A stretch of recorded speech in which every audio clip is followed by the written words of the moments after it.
Hi everybody, welcome to the latest episode. And Chris Reeves back again. He just can't get enough of being on the podcast here. And it's a really sort of over to him subject here because I want to talk about the state of social media. And to give some context, I've recently binned it. Now, Chris is okay with that despite being my social media provider. I still use LinkedIn because I don't consider that social media in the strictest sense of the word. I feel like it's sort of online network and business relationship management, but I was quite prevalent on Instagram, Twitter to a lesser extent. TikTok was building quite a profile. I'd already kind of given up on Facebook, and I had a detox, and I enjoyed it so much that I've just not gone back. And at this particular moment, I think we're 4 months and counting, and I couldn't be happier. So I thought it'd be really interesting to get a professional who's in the space, his view on social media. Now, what I will caveat it with, I'm a service provider. I don't believe what I'm saying when it comes to a retail product. When you've got a physical item that you can visually put in front of people. One of my good friends runs a company called Golf Geeks, and in TikTok in particular, every time he posts on TikTok the video of a product, it's sold within a few hours. So I'm not saying that it isn't a pointless thing, but from the sort of work that I do and the kind of stuff that I engage with, it just wasn't for me. So I'd just be interested, how are you seeing the state of social media, that was easy for me to say, social media in 2023 slash 2024? It's a huge question. And yeah, I could speak for hours on this, Oliver. Well, first of all, what I would say on your social, this is a great conversation, right? Because it's yin and yang, right? You know, you made the decision to come off social media, advised by me, which sounds weird, but you know, when you no, because when you work with a good social supplier, they need to tell you when you should and shouldn't be on social media, where you should be posting and not posting, where you're wasting your money and where you're utilizing your money, your investment well. And so I think that was a really powerful conversation. And, you know, all of your wins were coming from LinkedIn. So there's no point overspending on something that you don't need. And I think that was a really refreshing conversation. I wish that more marketers were like that, and certainly more agencies too. The state of social, I mean, where do you begin, Oliver? I think, what do you want to, which hole do you want to go down? Video, personal brand, AI? Pick a subject, Oliver. For me, I think what ultimately, because I focus on, for those who don't know me on this particular recording, I'm a coach. I'm known to be a business coach, but I'm kind of a life coach, personal development coach, whatever you want. I help people in a nutshell. And that's my point. I think there is some good that goes on in social media, unquestionably, but I think it is massively outweighed by all the negativity. So in the mindset headspace world that I spend most of my time in, I just think it's an unhelpful space. So from that point of view, I'm talking about no specific platform. I have a particular peeve with Meta in some ways, but I don't think they're... You're not the only one, don't worry. Yeah. But, you know, I'm going to flip it around. TikTok's so unsolicited, you kind of go, almost anything goes on there. So I suppose maybe they're all as bad as one another. But you can consume a lot of incredibly unhelpful content very, very easily, which you've never really been able to do before social media come up. That's where my issue with it is. And my reason to step back was, A, to distance myself from that, but also I don't feel comfortable sort of promoting my wares on a platform that I know gives people massive mental health issues. So I suppose it's the mental health mindset thing. I mean, we can start down the social media mental health avenue. You know, through my media bits that I do, I am exposed to trolling and abuse. If it's not on a daily, it's definitely a weekly basis. So I totally understand, you know, why you would choose to come off social media. And, you know, people need to understand, like, I run a social media business, but honestly and truthfully, you have to have the mental resilience to be on social media these days. The only thing that I would positively challenge you on, Oliver, and anyone else listening and watching, is that when they join social platforms and they're active on social platforms, they don't realize that you can take control of your algorithm. You can take control of what's on your feed. The only problem, it costs time and know-how. So that's obviously something that a lot of people don't have a lot of, particularly business owners, right? So the reason why you have this perception of social quite often is because of the things that you've liked and engaged with, the pages that you've followed, the content that they produce and you've reacted to. Because that's the other thing. If you don't like something on social and you react to that, you are actually going to get served up more of that content, right? And so this is why I always tell people, behaviorally on social media, you should always be unfollowing, muting, blocking, thinking about what you're actually engaging with. And, it's so important to take control of your feed. But at the same time, I totally respect people for coming off it. And that is why I would shamelessly plug and advocate that people outsource their social media, because it ain't for a lot of people, and that's okay. The only dangerous thing with that is, of course, from your business side of things, people will search on social quite often first, even before Google these days. And so there is money on the table there that you might be missing out on. So I think that's an area to work on. But I think in terms of like your mental health and stuff, for sure, mute people, unfriend people, unfollow people, disconnect with people on LinkedIn, and that's okay. Please let me give you permission today to do that. If there's one thing that people take from this sort of state of social, I'd say that. I just pick up on something there as well. And I think one of the things, just make sure you hear it loud and clear, is do not get into an argument with people. If you don't like what they're saying, the easiest way to get them off is for them to have no engagement. Yeah. Every time you even make a comment, probably a fair comment, that is building their audience, building their views, giving them more traction. So it's weird, because that's what you want to do. The first thing someone says something absolutely abhorrent, report it by all means, but do not go in and give them a comment, because they are gold. You're helping people. Yeah, for sure. I totally agree with that advice. So that's mental health and social media in a nutshell. You have to have the mental resilience, and I'm not going to sit here and say it's amazing, because it's not. Certain elements and areas of social media platforms can be an absolute cesspit. From a business perspective, I view sort of negativity and complaints on social media as a positive, and I think businesses need to understand that. I speak to leaders and about this a lot, and I consult on this all the time. How do we respond to negative feedback on social media, Chris? And it's a great opportunity. First of all, it's a comment, and comments are the most valuable type of engagement on social. So if you respond to that in a kind, compassionate, caring, empathetic way, then that's actually going to help your socials. It demonstrates your exceptional customer service skills. It can actually really help things. But where businesses get it wrong is where they disagree hard and they make a big scene, as you've said there, Oliver, and that's when it can then have a mental health impact for the team of people that are working the social, and at the same time it will look really shoddy for reputation. So that probably sums up mental health and social media. Well, I just on that as well, I think if you're ever having a problem with a company, I don't know what your experience, and you might shoot me down for this, but I tell you what, if you want to get hold of them, don't try and look for emails on Google, don't try and do all these sorts of things. Tag them on X, Twitter, whatever you want to, formerly known as Twitter, and it is amazing how many times they jump. When you say this is really, really poor at such and such and such, I have done it numerous times myself, and I know of friends who've done it, and you get almost immediate responses, because they know damn well the damage that might do for them to get some negativity on there, and they're normally, to be fair, quite proactive in looking to resolve it. And I'm talking about some companies that are known to be quite poor. Call them out on Twitter. You get a message in your DMs. They always do DMs.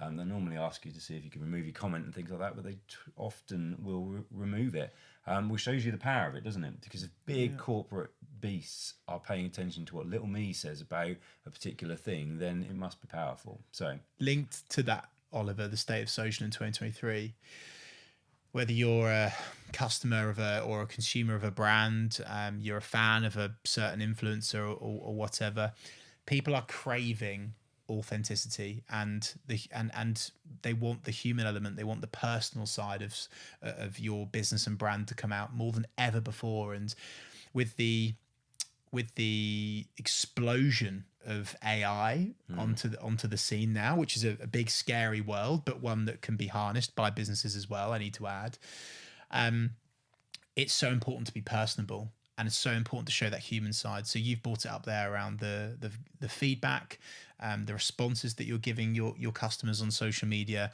but also if you're running social accounts, being personal, being authentic, showing the people behind the scenes, showing the face behind the brand.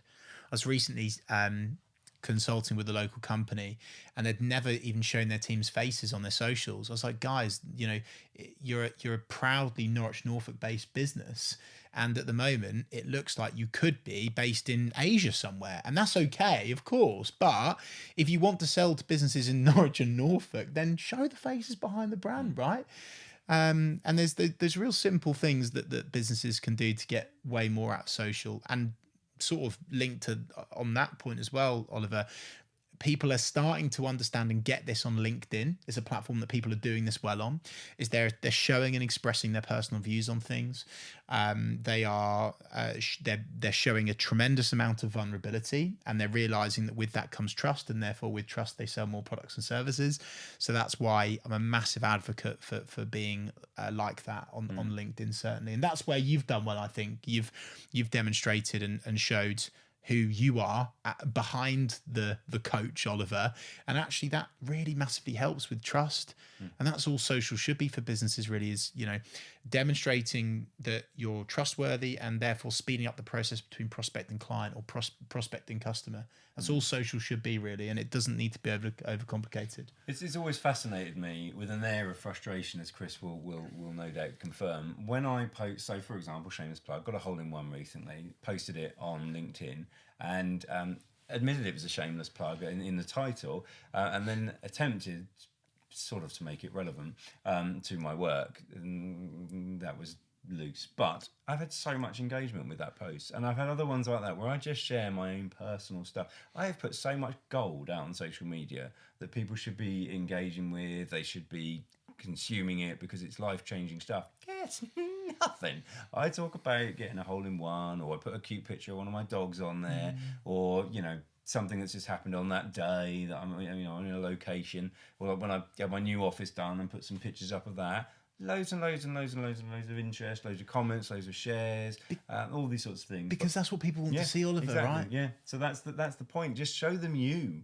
They want to see that you're, you know, doing well, or they want to see that maybe you're struggling and you're sharing that, and they want to say, well, actually, that's cool because I'm actually having the same problems. Maybe we can talk about all these sorts of things.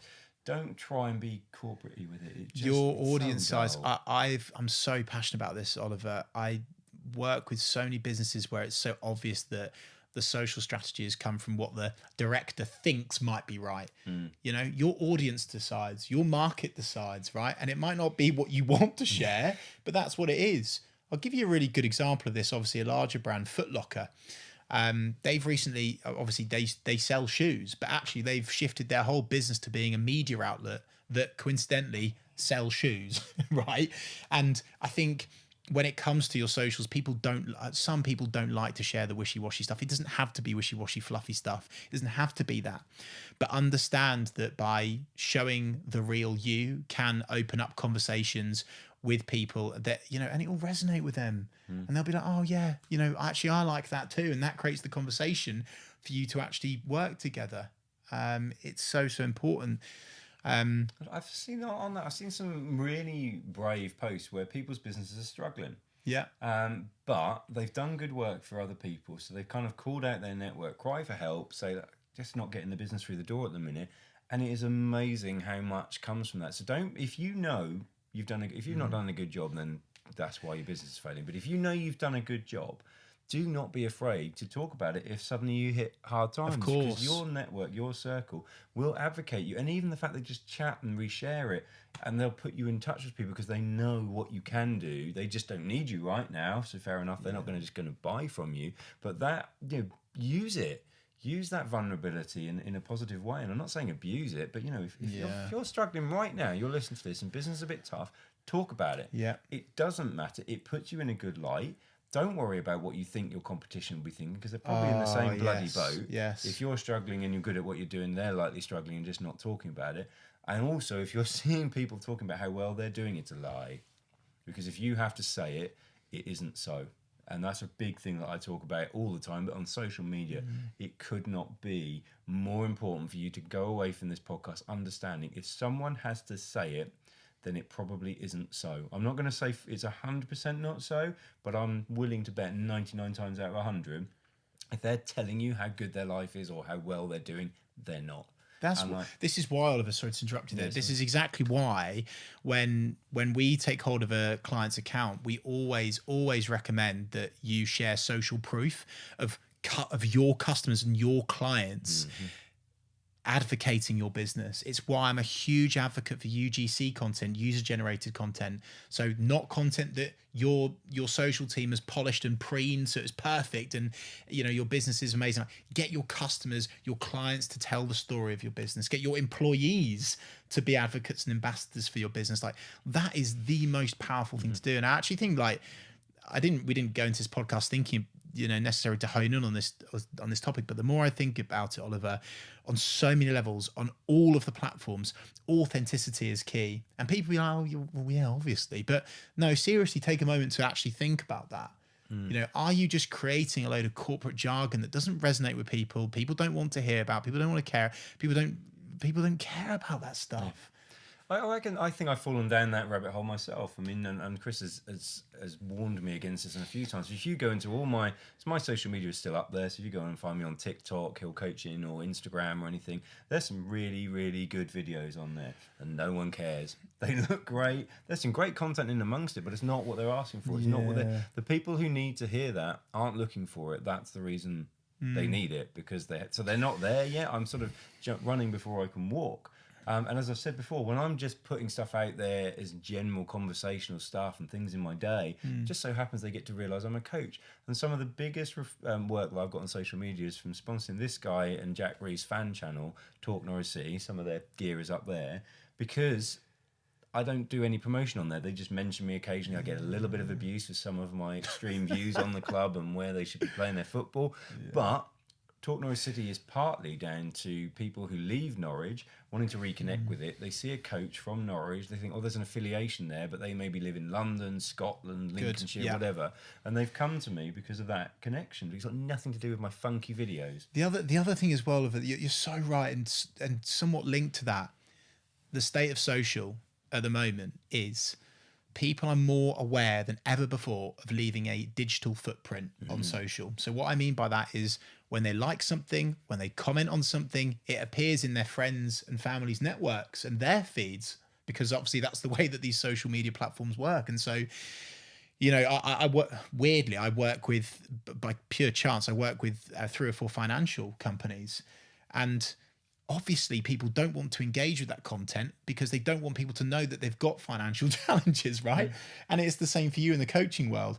You could put out the most engaging, educational, useful subject, but if it's about someone's weakness or an area of development, they're not going to go liking or commenting, oh yeah, I've got this problem, Oliver, please help me. Like, they're obviously not going to do that. And so I think I want business owners to take encouragement from that as well. Like, it's still an important thing to put out there, educational content, because it shows that you know what you're talking about, right? But at the same time, don't expect people to like stuff, and don't get me started on likes. Oh my Lord. People are just still obsessed with vanity metrics. Yeah. And my hope for the state of social moving forwards is that people value comments, real conversations, and using social as a top of funnel marketing tool, which it is, to create real conversations, phone calls, emails, face-to-face. Oh, remember that face-to-face thing that we used to do? Yeah. Use social to create that. That's a massive thing for me. Likes do not matter. Like, they do. Please stop caring about likes. It absolutely does my head in. It's like a pointless metric. If I walk into a business and a business owner or marketing manager says to me, oh yeah, we need to see our likes go up by 10%, I'm like, you're not the business for me. That doesn't matter. That's not selling product or service. Just think about your own experiences of if you do like stuff, how easy is it to like something?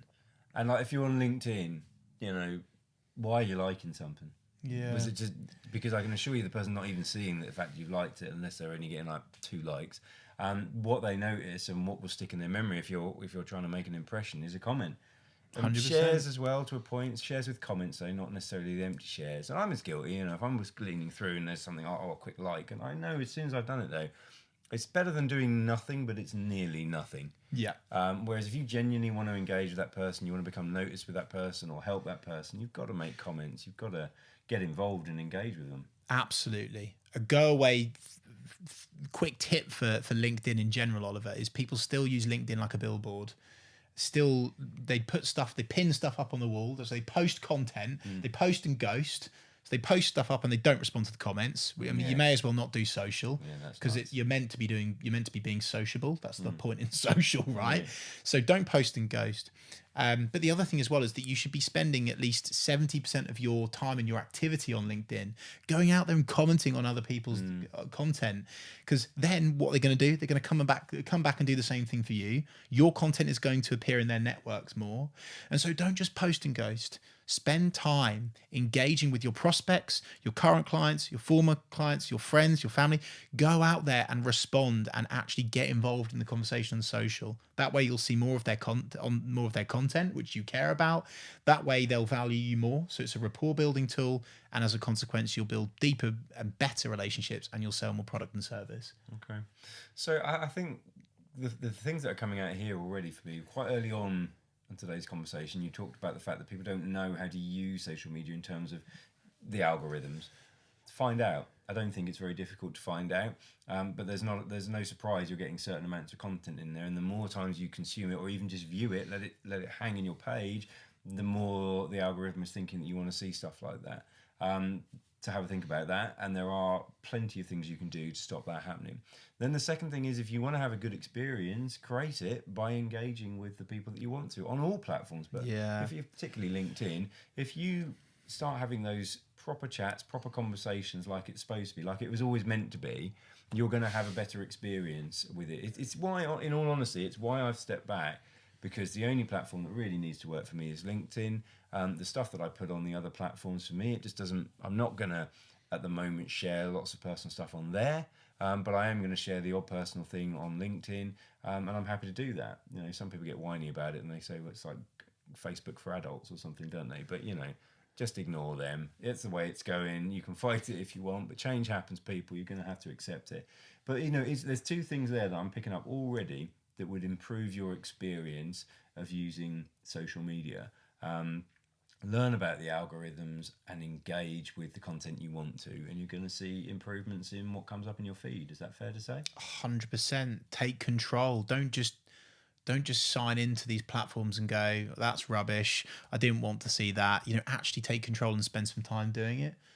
And obviously engage, shameless plug, engage with a consultant that can help you with it, right? Yeah. People, these platforms are changing all the time, Oliver. And even from a business perspective and a personal perspective, if you are feeling like you're drowning on these social platforms, sought after advice. It doesn't need to be of myself. Sought after advice from Google, from anyone, and understand that social's moving and changing all the time. Often I give advice, and an hour later, Facebook have changed where it is, right? But that is just the world of social. So take control. I think we've also spoken about authenticity, both in terms of your business and personable content, and definitely from a mental health related perspective. It's totally okay to not be on certain platforms, to unfollow, to disconnect, and also have social media detoxes. Like Oliver, I completely advocate that. If you're feeling burnt out and frazzled and overwhelmed by social, delete the app from your phone for a while. Outsource your content to a specialist that can help. Yeah, absolutely, and that's a good thing. I mean, I've used Chris. I still use him now in the consultancy capacity, because I don't really need him to be posting much, because I'm only doing my LinkedIn, and it's meant to be personal and authentic. But he calls me on my crap. He'll also send me stuff that he thinks, well, this might be topical for my area of work, that I could maybe, hadn't noticed this one. I should jump in on this conversation, on this train of chat that's going on, and that is valuable in itself. But he's there at the end of the phone if something goes wrong or if something changes. I can ask. So, and then in the past, when I had copious amounts of content going out, that was just too many man hours. I just farmed it all off to Chris, and it was his problem. And that was nice for me. So absolutely, on the social media thing, if you're unsure the first thing you need to do is not try and learn it yourself. Don't Google doctor your social media problems. Go and speak to someone like Chris. That's what I always do. And it's only ever gone well from what I've needed out of it. Thank you, mate. Appreciate that. So I think that's really useful. I think people will get quite a lot out of that. We're not going to go too mad onto it. And this is going to be as relevant in 2023 to if you listen to it a few months later, 2024. I doubt it's changed that much. Hopefully it's not like another new platform. Well, we've not gone platform specific really, so it should be fine. I didn't go onto Threads. I have strong feelings about it, but we can cover that on another day. It's like, good grief, is this the way we're going? But is there any final thoughts you'd like to just... Social media, how would you like to wrap up? No, I like what we've discussed, Oliver. I really do. I think we've made it abundantly clear. Be authentic, take control of your platforms, and don't be afraid to get advice from a specialist. Don't just drown. Don't just accept that you just can't do social. That's really sad, not just from a mental well-being perspective, but also from your business side of things. Like, if you don't understand it, go and get help. And you don't have to spend tons and tons of money on a fancy pants marketing strategy. It might be just a one-off piece of consultancy to give you the advice and guidance that you need to go forwards. Absolutely. And as a final point on that, I would really advocate Golf Geeks do a channel on TikTok if you watch it, Matt's Minute. I'm not doing a shameless plug for Golf Geeks, although I am an ambassador for them. But you look at how polished those little 1 minute Matt's Minutes are on his particular product. If you're not into golf, I apologise, it is about golf clubs, but just look at it because he gets ridiculous amounts of traction from just that. Now, that is not glossy. There's an iPhone or camera in front of him. He records a quick minute. He can record a few of them at a time and post them out there, and almost every time he sells that product within a matter of hours. So there's a clear positive. Absolutely. Yep, totally agreed. So anyway, I hope everybody's found that useful. I thought it was only fair that I was a bit on the sort of anti-side of it, that we get like a balanced view on social media. And I think that's been really helpful for a lot of people. So I hope you've enjoyed that. And as always, if you've got any questions, reach out to us. Chris's company is Reeve Social Media. So by all means, start following him on there. You'll get increased juicy content because Chris has promised to do more posting. And we will look forward to seeing that in the near future. So thanks very much for tuning in and listening, and we'll speak to you on another episode. Thank you.